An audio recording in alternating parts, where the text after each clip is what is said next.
Welcome to the deep dive. Today, we're tackling something really crucial for, well, all you sales leaders listening. How do you actually know if that investment, the time and the money you pour into sales training is really delivering? Exactly. It's a big question. We know you invest a lot, and you need to see if it's truly paying off.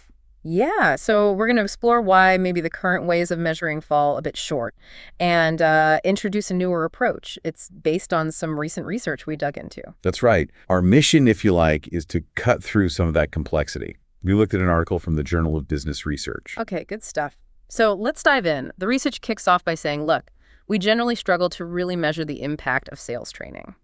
This isn't exactly breaking news, is it? No, not at all. It's a known challenge.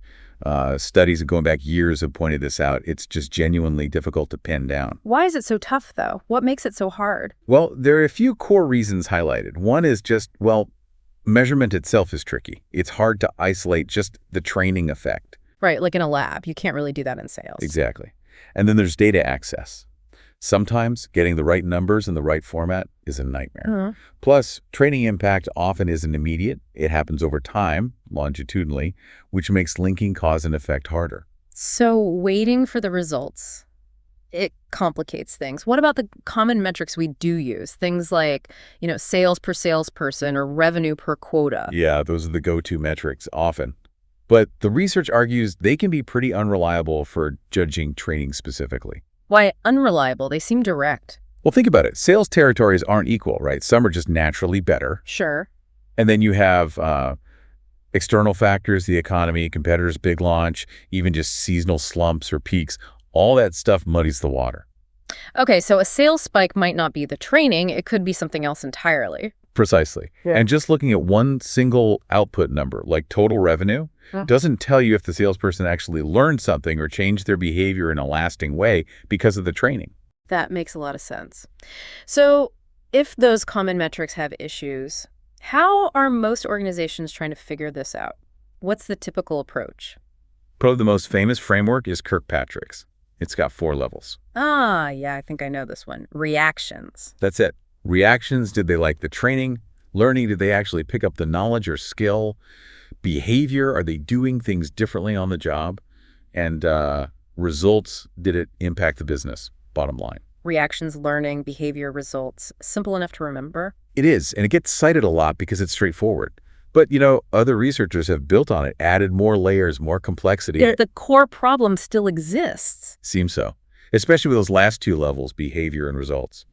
Proving the training caused the change and not something else. That's still the really tough part, according to the research. Well, managers sometimes just rely on gut feeling. Often, yeah. Or anecdotal evidence, some qualitative stuff, because the quantitative link is just hard to prove definitively. Okay, so this brings us to the new idea from the research paper. They propose a different metric, right? Something called salespeople's talent, or ST. Exactly. They're suggesting this ST metric as a way to hopefully get around some of those previous limitations. All right, let's unpack that. Salespeople's talent.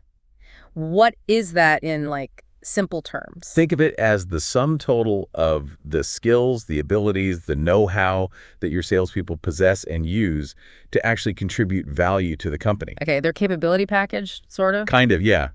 And the key thing is, it's not static.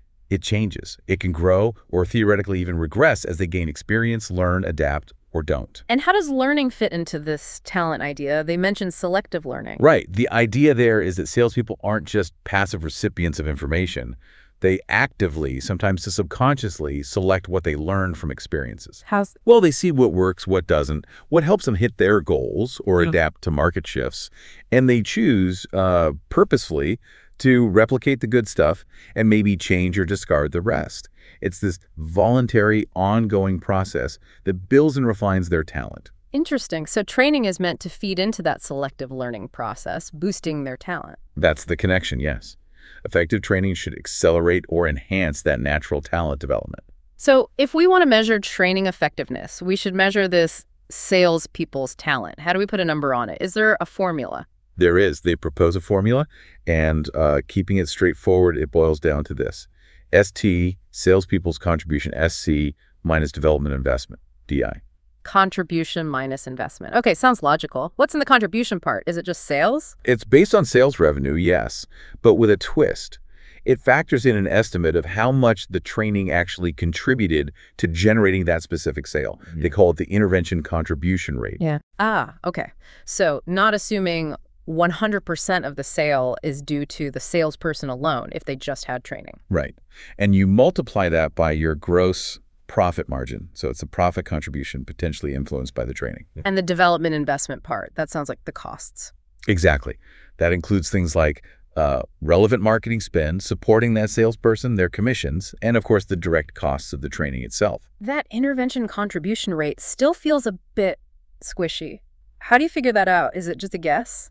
It's definitely the trickiest piece. The researchers acknowledge that and draw on some prior work that tried to quantify training's productivity impact. What's novel here is they suggest using different rates depending on the salesperson's career stage. Oh, like how long they've been with the company. Yeah. In their simulation, they used rates for the first 3 months, then the next 9 months, and then for the period up to 18 months. The idea is that early foundational training might have a different contribution rate than, say, advanced training for a seasoned pro. That makes intuitive sense. Training impact isn't uniform across a career. And what was aggregated salespeople's talent, or AST? Simple enough. AST is just adding up all the individual ST scores for all your salespeople over a specific time frame, like that 18 months in their model. It gives you a team-level view of talent development. Okay, so they've got this concept, this formula. How did they test if it's actually practical or useful? You mentioned a simulation. Right, because getting clean, real-world data over 18 months for all this is, well, difficult, as we discussed. So they built a strategic simulation model. Like a computer model, what did it do? Basically, yeah. They created simulated sales data for salespeople with different selling capabilities, essentially, different growth patterns over time. What kind of pattern? They modeled 3 main types. A steady increaser, kind of the typical path, an early starter who ramps up fast, and a slow starter who takes longer to get going. Okay, reflecting reality a bit. Then what? Then they simulated applying different training investment strategies to these salesperson types, like investing evenly over the 18 months, putting most of the investment up front, focusing it later, or just doing a single big training hit at the start. And they measured the impact using their ST metric. Exactly. They looked at which investment strategy generated the highest aggregated salespeople's talent, AST, for the different salesperson types, considering the total investment allowed. Wow, okay. That sounds pretty involved. What came out of it? What are the big findings for us leaders? Well, perhaps unsurprisingly, the simulation showed there's no single magic bullet training strategy. The best approach really depends on the mix of salesperson types you have in your team. So it's about tailoring the approach. Yes, but the key insight is that this ST metric framework allows you to figure out which approach works best for you. It helps you see which plan gives the best return on development investment, or RODI, and which gets you to a break-even point, or BEP, fastest for your specific context. Did any particular strategy stand out in the simulation? An even intervention plan. So consistent investment across the career stages performed pretty well overall, especially with those early starter types. Okay. Any others? An early intervention plan, where you front-load the investment, tended to produce the highest AST within the first 12 months and also the quickest break-even points. That might be good if speed is critical. What about investing later or just one time? Those had potential uses maybe for very experienced hires or simple products, but generally resulted in longer break-even times and might not be great if salespeople don't stay long-term. This is really practical stuff. So wrapping this up, based on this whole idea of salespeople's talent and the simulation, what are, say, 3 concrete actions a sales leader listening could take away? Okay, 3 things. First, start thinking beyond just the final sales number when you evaluate training. Try to at least conceptually estimate that intervention contribution rate. Even a rough estimate forces you to consider the direct impact. Right. Move beyond just correlating sales bumps with recent training. What's number 2? Second, really analyze the performance trajectories of your salespeople. Are they early starters, steady growers, slow starters? Recognize these differences and ask if your current training investments are actually aligned with how different people develop. Maybe one size doesn't fit all. Okay. Analyze individual development paths and tailor investment. Got it. And the third? Third, evaluate your current training investment timing. Use the concepts here, ST, RODI, BEP, to ask, are we investing evenly, Heavily upfront. Does that timing make sense, given who we're hiring, how long they stay, and the results we're actually seeing? Is our investment allocation optimal? Excellent. So think contribution rate, analyze individual trajectories, and evaluate the timing and allocation of your current investment strategy. This has been incredibly insightful. It definitely pushes beyond just looking at quota attainment. Provides a different lens for sure. It really does. So here's a final thought for everyone listening.